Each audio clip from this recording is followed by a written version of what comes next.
What is going on, everybody? So, I recently played God of War Ragnarok on the Lenovo Legion Go. I didn't get a chance to play it on the ROG Ally just yet, but from what I saw on the Legion Go, God of War Ragnarok actually plays pretty great. It hovers around 35 to 45 FPS on average in combat and while exploring the areas. And as you can see, I set the resolution to high textures and everything else is mostly medium, but with the resolution being set to 1200p. And I activated FSR 3 with frame generation. So that is the main reason, just like with Ghost of Tsushima, that I was able to get 35 to 45 FPS with this game. But I played the entire segment of the Thor fight with Kratos, and I've got to say that the Legion Go does have a good first impression with God of War Ragnarok, but there were some issues while playing the game again, and I think it's because when you first get the Legion Go, it sort of comes with a semi-corrupted graphics driver update, so I just needed to download the graphics driver again and reinstall it because I kept getting these strange error codes with God of War Ragnarok and Resident Evil 4 Remake from day one with my Legion Go. And not only that, I'm actually playing God of War Ragnarok with an external SSD. It's a 2 terabyte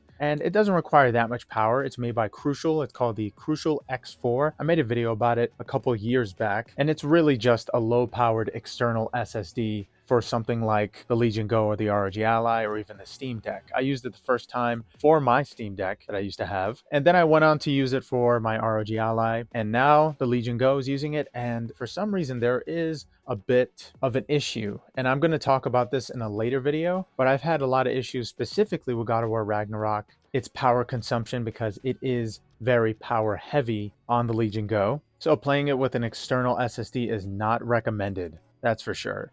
But so far, God of War Ragnarok plays great, and I love playing it on the Legion Go. It doesn't have any kind of huge lag spikes or FPS jumps, anything in particular like that, but it is a lot of fun to play, and navigation and combat feel pretty good on the Legion Go. So far it's working very smooth with 40 to 45 FPS on average for the most part. Sometimes it dips to 35, and the temperature of the Legion Go does get a tiny bit toasty on the top, but so far I was able to play it in performance mode, and when I lowered the resolution I was easily able to play it in power saving mode, which is a very good thing, especially if you're playing on a train. You have to wait for it for a few hours if you're somewhere more west like I am. And so far, God of War Ragnarok has been a lot of fun on the Legion Go. I do recommend getting it for this system, even though I had some issues at the beginning. I had way more issues with the ROG Ally and certain new titles, like Horizon Forbidden West actually started giving me a lot of issues on the ROG Ally, and a lot of other random games like Batman Arkham Knight. So far, it seems that Armory Crate is interrupting